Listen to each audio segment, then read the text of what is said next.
Estou lendo o comentário de 1 Crônicas, não, aqui é 2 Crônicas, a partir do primeiro capítulo, né? Salomão assume o controle do reino, capítulo 1, do 1 ao 17. Essa sessão serve de introdução geral à vida e reinado de Salomão. O cronista vai destacar principalmente a conclusão da construção do templo, o ponto para o qual ele conduziu todo o seu relato do reinado de Davi. Mesmo assim, as observações acerca da riqueza e honra de Salomão, que serão retomadas no capítulo 9, servem para ressaltar que Deus estava com ele. O fato de ele assumir o poder régio é descrito com a expressão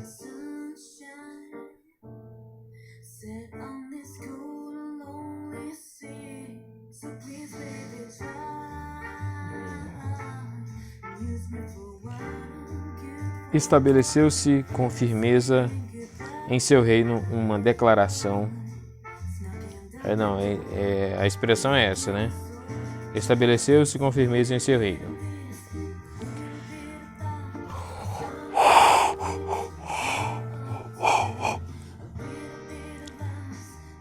Uma declaração que talvez reflita a consciência que o cronista tinha da luta pelo poder imediatamente após a morte de Davi.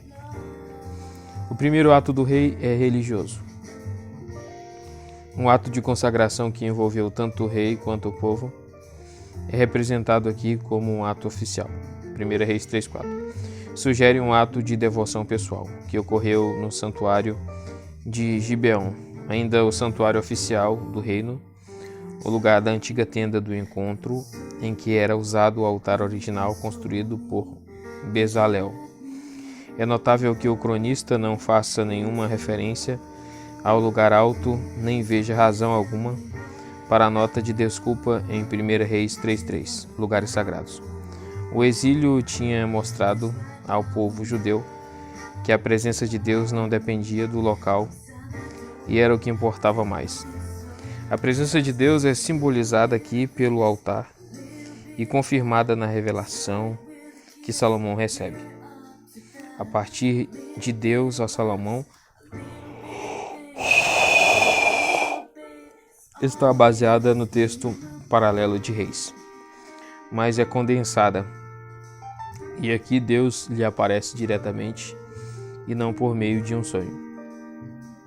Há pequenas alterações, embora o significado final, tanto do pedido de Salomão quanto da bênção de Deus, seja o mesmo. Quando da bênção de Deus, a omissão interessante é a de ida de Salomão à frente da arca para oferecer um sacrifício, um ato que não concordaria com as convicções do cronista.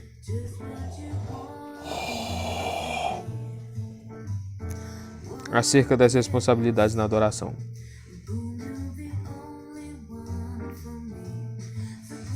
A constante diminuição da função sacerdotal do rei já foi considerada anteriormente. O relato da riqueza impressionante fundamenta-se em 1 Reis 10, do 26 a 29, com a menção adicional de ouro, prata e cedro. O cedro era uma madeira rara e muito valorizada. Salomão a tornou tão comum quanto as figueiras bravas de Cefelá. É evidente que Salomão era um grande mercador que conseguia transformar cada oportunidade em vantagem para si mesmo. Ele importou cavalos da Cilícia. Não pode haver dúvida quanto a essa leitura. A Cilícia, no hebraico Kuv, é mencionada com frequência em documentos assírios do século 9 a.C., pelo preço corrente, merrir e carros do Egito, vendendo-os por meio dos seus agentes para os hititas e arameus. Os carros eram mais caros do que os cavalos em virtude da habilidade necessária na sua manufatura, enquanto cavalos eram simplesmente criados sem a preocupação atual pelo pedigree. A riqueza e a sabedoria de Salomão formam um início adequado para a história do seu reinado, indicando que Deus estava com ele para cumprir a promessa divina de bênção. 10. A construção e consagração do templo 2:1 a 7:22. Letra A. Os preparativos para a construção do templo, capítulo 2, do 1 ao 18. O objetivo realmente significativo do reinado de Salomão é atingido sem que se tenha dado muita atenção ao desenvolvimento das suas forças armadas e outros aspectos do reinado. Salomão dá ordem para que seja iniciado o trabalho do palácio e do templo, isso é, a execução dos projetos de Davi. Embora haja diversas referências ao palácio, em lugar algum o cronista dá detalhes dele. O palácio é o templo e o templo parecem ter sido um único complexo de construções, e o templo, em certo sentido, era uma capela do rei. Observe que o santuário de Betel assume uma função semelhante para o reino do norte, Amós 7:13. O empreendimento era imenso e necessitava de muita mão de obra e de organização detalhada. A mão de obra foi conseguida por meio de grupos de trabalhos forçados. O cronista deprecia o relato de reis, assim como fez em relação aos trabalhadores exigidos por Davi.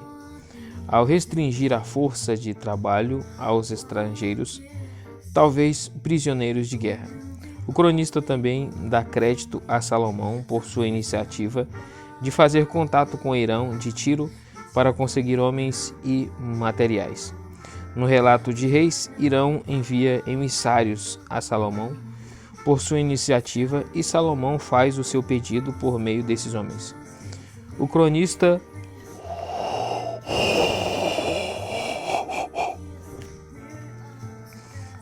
desloca o peso da narrativa e dá todo o crédito para esse projeto a Salomão, embora isso claramente deva ser lido à luz do planejamento feito por Davi. A carta de Salomão, versículo 3 a 10, destaca a grandiosidade da casa de Deus, mas ao mesmo tempo ele reconhece que o Deus de Israel é grande demais para caber numa casa feita por mãos humanas, pois nem todo o universo consegue contê-lo. Diante de um Deus assim, até o poderoso rei Salomão empalidece e se torna insignificante. O primeiro pedido de Salomão é de um trabalhador habilidoso capaz de conduzir os seus artesãos no seu trabalho. Ele também pede madeira de cedro, de pinho e de junípero. Esta última era uma madeira preciosa, usada para móveis e a construção de obras luxuosas, como templos e palácios. Provavelmente era importada da Síria, embora 2 Crônicas 9:10 relate que vinha de Ofir. A exata natureza da madeira é desconhecida. Em troca dessa ajuda, Salomão está disposto a enviar alguns dos seus trabalhadores para auxiliar no preparo da madeira e vai providenciar comida para a mesa deles. A resposta de Irão, versículo 11 a 16, é formulada numa linguagem mais grosseira do que o texto paralelo de Reis.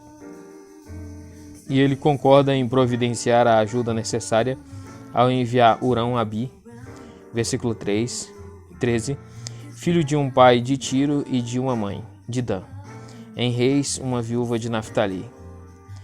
Talvez o cronista esteja fazendo um paralelo com Bezalel, o artesão do tabernáculo que era danita. O nome Hurão-Abi apresenta alguns problemas.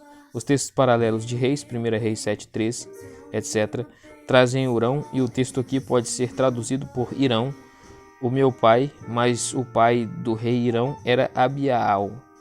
E de qualquer forma seria um homem idoso nessa época e dificilmente seria o tipo de pessoa a ser enviada como artesão habilidoso. Rudolf ressalta que AB pode significar também mestre. Gênesis 45:8 e Juízes 17:10, etc. E se isso está certo, o significado provavelmente é Irão, o meu mestre artesão. Irão também insta Salomão a lhe enviar trabalhadores sem demora, junto com as provisões para o sustento deles. A madeira seria enviada via mar para Jope, e de lá Salomão seria responsável para transportá-la para Jerusalém. As provisões aqui são mais precisas do que em Reis, e Jope é mencionada especialmente porque era o porto mais próximo de Jerusalém. Letra B, a construção do templo, 3:1-17. É interessante observar que, embora o cronista mantenha um interesse constante e predominante pelo templo, ele abrevia a descrição da construção em si. Ele está mais interessado nas instituições e na adoração associadas com o templo do que na sua construção. O local do templo, providenciado por Davi, é identificado pelo cronista com o Monte Moriá, não mencionado em Reis ou qualquer outro lugar. O local é assim associado à oferta de Abraão ao apresentar Isaque para o sacrifício. Talvez porque esse local foi chamado de Monte do Senhor. Gênesis 22:14. O Antigo Testamento tem inúmeras referências ao Monte do Senhor, especialmente nos escritos proféticos. O dia em que o trabalho começou corresponde ao mesmo de 1 Reis. A demora até o 4º ano pode ser devida a problemas na coleta dos materiais, ou os 4 anos podem representar um período de corregência, e Salomão começou o trabalho assim que Davi morreu. O cronista não dá as medidas completas do templo. A medida antiga era usada para o côvado e foi também adotada por Ezequiel. A construção consistia em 3 partes: o vestíbulo, o lão ou pórtico, 9 metros por 4,5 metros, o átrio principal, quecal, do santuário, 9 metros por 18 metros, e o santuário interno, o lugar santíssimo, 9 metros por 9 metros. O santuário interno, literalmente oráculo, era um cubo que possivelmente ficava sobre uma plataforma erguida de forma que todo o prédio tinha 13,5 metros de altura. 1 Reis 6:2. A altura do pórtico, dada no hebraico como 120 côvados, é quase certamente um erro. O original pode ter dito 20 côvados, para o qual há apoio em algumas versões. O pórtico foi revestido de ouro puro, como também o átrio, mas aqui o ouro foi decorado com palmeiras e outros motivos decorativos. A decoração com pedras preciosas talvez seja uma referência a algum tipo de trabalho mosaico no piso de cipreste, assim a Septuaginta. A localização de Parvaim, versículo 6, de onde vinha o ouro especificado, é usado para revestir o santuário interno. Os 2 querubins aparentemente foram fundidos em metal e depois revestidos de ouro. Acerca dos querubins, consulte dicionários bíblicos. O véu que separa o átrio do santuário interno está baseado naquele do tabernáculo, e a descrição segue Êxodos 26, 31-35. O texto paralelo de 1 Reis fala de portas de madeira que separavam os 2 ambientes. A característica interessante são as 2 colunas livres. Eram típicas de templos fenícios, e Salomão claramente as tomou emprestado daqueles templos, sem dúvida influenciado pelo fato de que o arquiteto principal era de Tiro. Aliás, todo o padrão do templo segue de perto estruturas fenícias e cananeias semelhantes daquele período. Acerca do possível significado das colunas, W.F. Albright, Archaeology and the Religion of Israel, 1942, página 144 a 148. Sobre a estrutura do templo, ver comentários de 1 Reis 6. Os utensílios do templo 4.1 O altar de bronze. Versículo 1. Não mencionado em 1 Reis 7, em que provavelmente foi omitido esse versículo. Tinha 4,5 metros de altura e o acesso era ou por degraus ou mais provavelmente era um altar em plataformas com uma gradação de níveis até o último. O tanque de metal fundido obviamente era baseado em padrões cananeus e pode ter simbolizado as águas primevas ou talvez as águas provedoras de vida fornecidas por Deus a seu povo.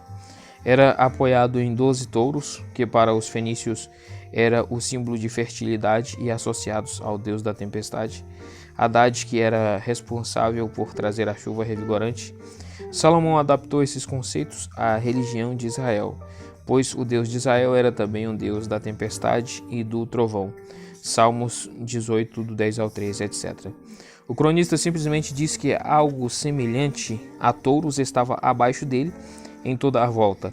O compilador de Reis não faz menção de touros ou bois e fala de fileiras de frutos que estavam abaixo da borda. 1 Reis 7:24. Os 12 touros provavelmente estão associados a 12 tribos de Israel. Não é fácil seguir a descrição, mas o sentido geral está claro. A variação em capacidade em comparação com 1 Reis talvez seja devida às diferentes formas imaginadas, mas um cálculo simples sugere que os dois números são muito grandes. 10 pias foram colocadas ao lado do tanque, 5 no lado esquerdo e 5 do lado direito. Serviam para lavar tudo que era usado nos holocaustos.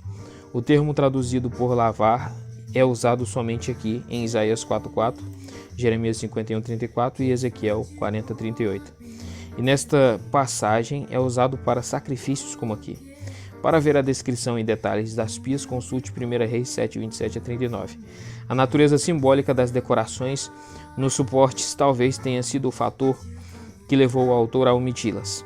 Os candelabros, mesas e bacias, versículos 7 e 8, são problemáticos. Havia somente um candelabro no tabernáculo. E no segundo templo, 1 Macabeus 1:21 ao 4:49, 2 Crônicas 13:11 também se refere a um candelabro, mas 1 Crônicas 28:15 e Jeremias 52:19 usam o plural. Aqui o cronista fala de 10 candelabros, além de 10 mesas, estas supostamente usadas para matar os animais do sacrifício, Ezequiel 40, do 38 a 43. Elas evidentemente não tinham nenhuma relação com os pães da presença. O cronista fala de 2 pátios com base no padrão de Ezequiel e do segundo templo. O termo pátio principal é usado somente em Crônicas e Ezequiel. Nos textos paralelos de Reis, o pátio interior representa o espaço imediatamente adjacente ao templo, e o grande pátio, em 1 Reis 7:12, é toda a área em torno do complexo do palácio-templo. As portas não são mencionadas em Reis. Versículo 9. Urão-Abi, comentários de 2:12, era o responsável pela fabricação dos diversos utensílios que foram fundidos em moldes de barro. Versículo 17, no outro lado do Jordão. O bronze provavelmente veio das áreas recentemente escavadas de Eilat, no Golfo de Acaba. Quando o templo foi concluído, as doações consagradas de Davi foram levadas para dentro do tesouro. 5:1. Não há menção específica alguma delas no relato da construção do templo, mas provavelmente devam ser associadas às salas superiores de 3:9 e às salas laterais de 1 Reis 6:5. Letra D. O transporte da arca e a vinda da glória de Deus. 5 do 2 ao 14. Essa seção se divide em 2 partes. A descrição da remoção da arca do seu local de descanso temporário da cidade para o seu lar permanente no templo, e a subsequente aparição da glória de Deus como indicação de que o trabalho de Salomão foi aceito e que o templo era de fato a habitação de Javé, versículo 11 e 14. Provavelmente é significativo que a arca foi levada para o templo por ocasião da festa no 7º mês, isso é, a festa das cabanas. Essa quase certamente era a festa mais importante do início da monarquia, e ecos desse ritual e cerimônia talvez estejam preservados numa série de salmos. Parece ter sido a festa que proclamava a soberania de Javé sobre o seu povo e seu mundo. E o rei era identificado de forma bem próxima nas cerimônias como vice-regente de Javé, por meio do qual este governava Israel. Há sinais de que a arca era transportada em procissão sagrada nessa época e assim a festa teria sido um tempo especialmente adequado para trazer a arca, o carro-trono de Deus de Israel, do Deus de Israel, para a sua casa. Há variações menores entre o cronista e a narrativa de 1 Reis 8, particularmente na questão de quem carregava a arca. Não está totalmente claro o que eram os utensílios no versículo 5, mas é provável que seja uma referência àqueles pertencentes ao tabernáculo original que estava em Gibeon, especialmente em vista do uso da frase tenda do encontro, que é empregada somente quando se fala do tabernáculo. A mudança foi acompanhada de sacrifícios, estando o seu número e tamanho em concordância com a importância do evento. Versículo 6. A arca foi colocada no lugar santíssimo, o santuário central do templo debaixo dos querubins, cujas asas formavam um dossel para ela. Versículo 8. A disposição exata não está totalmente clara, mas parece que a arca estava escondida pelo véu. Embora as pontas das varas aparecessem e as asas dos querubins cobrissem completamente a arca por cima, visto que as suas asas estendiam-se de parede a parede. A afirmação, elas estão lá até hoje, mostra quão fiel o cronista foi às suas fontes, já que a arca não existia mais quando ele escreveu.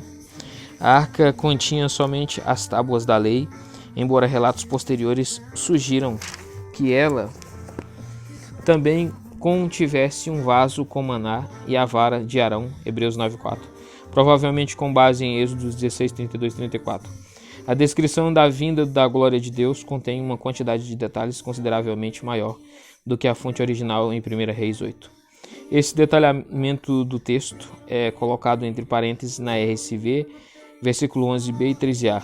A cerimônia de posse foi associada à música produzida pelo coral e a orquestra dos levitas, e pelos trombeteiros sacerdotais, e quase pôde ser considerada uma continuação da procissão de 1 Crônicas 15 e 16. A execução do salmo de oração foi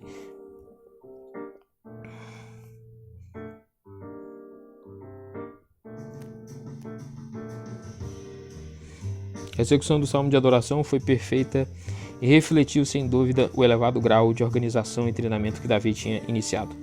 A glória de Deus veio em forma de nuvem, Isaías 6:4, Ezequiel 10:4, etc., mostrando que Deus havia aceitado a obra de Salomão e estava em seu trono na sua casa. Letra E, a oração de consagração feita por Salomão, 6:13-42. Essa seção segue de perto as suas fontes em 1 Reis 8:12-52, que o leitor deve consultar para comentários mais detalhados. 1 Reis 8:16 omite os versículos 5b e 6a, e há mais algumas variantes menos importantes, mas essencialmente o texto é o mesmo. A oração, na verdade, consiste em dois discursos, um para o povo e outro é uma adoração longa dirigida a Deus. O discurso a Israel destaca a fidelidade de Deus no cumprimento da sua promessa a Davi. Essa fidelidade foi causada pelo ato de Salomão, a quem Deus permitiu generosamente que construísse o templo e a quem demonstrou sua aprovação do projeto por meio da aparição da sua glória. A segunda seção é uma oração longa que Salomão faz enquanto está de pé ou ajoelhado numa plataforma, à vista de todo o povo. A função exata dessa plataforma não está clara, mas muitas outras foram encontradas em vários países dessa região. O seu uso parece ter sido limitado a dignatários, reis, sacerdotes e outros, e destinado a ofertas e orações aos deuses. Não está claro exatamente por que Salomão usou uma dessas. Pode ter sido simplesmente para ficar bem visível para toda a congregação, ou talvez houvesse algum significado religioso, tomado como o projeto do templo emprestado dos seus vizinhos fenícios. É interessante observar que a narrativa de Reis omite completamente essa plataforma. O conteúdo da oração é tratado em detalhes em 1 Reis 8, 22 e 52. A primeira parte, 14, 21, consiste em grande parte em uma atribuição de louvor a Deus. Aquele que permaneceu fiel à sua aliança, demonstrando o seu amor, reside ao seu povo. Com base nisso, Salomão faz a sua súplica para que as promessas feitas a Davi nunca falhem. Versículo 16. Javé é tão grande, no entanto, que nem mesmo os céus podem contê-lo. E embora o templo deva ser o local de encontro entre Deus e o ser humano, as diversas petições rogam a Deus que haja dos céus.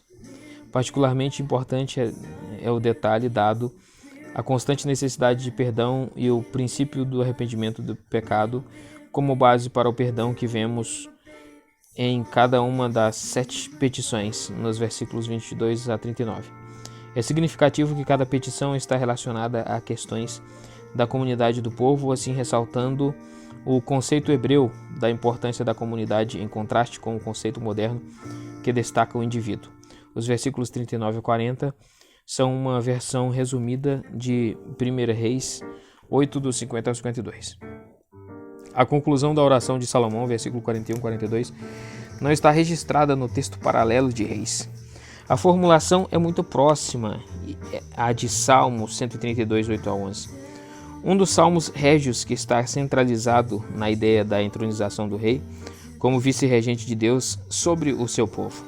O cronista provavelmente usa uma das fontes alternativas nesse ponto.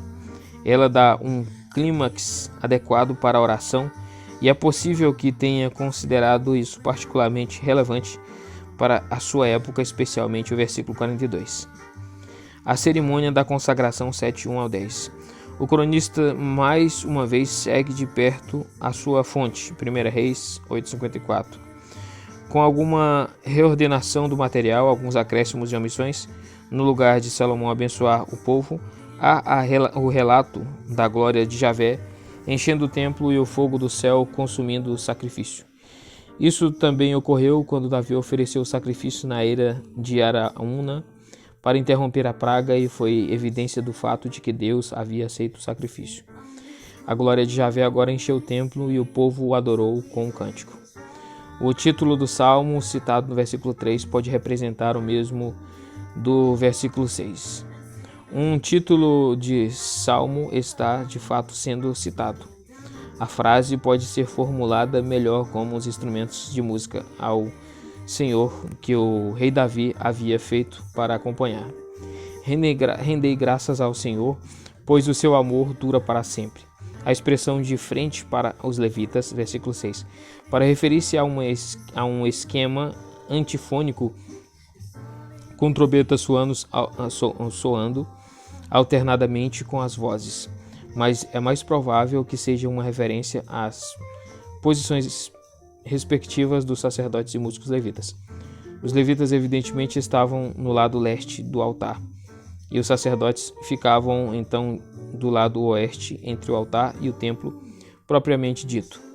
A parte central do pátio que Salomão consagrou, porque o altar era pequeno demais para a quantidade dos sacrifícios a serem oferecidos, pode bem ter sido a eira original de pedra na qual Davi oferecera o seu sacrifício.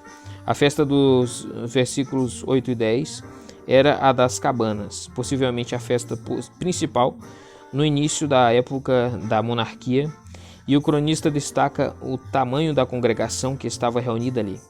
De acordo com 1 Reis 8:6, Salomão despediu o povo no 8º dia, mas aqui o 8º dia representa o clímax da festa. A consagração inicial do templo havia durado 7 dias, e isso seguiu-se à festa das cabanas, resultando numa duração total de 15 dias, com mais um dia para a despedida do povo. A referência à dedicação do altar inclui todo o templo. O altar era o lugar central da perspectiva da religião sacrificial de Israel, pois o lugar do sacrifício é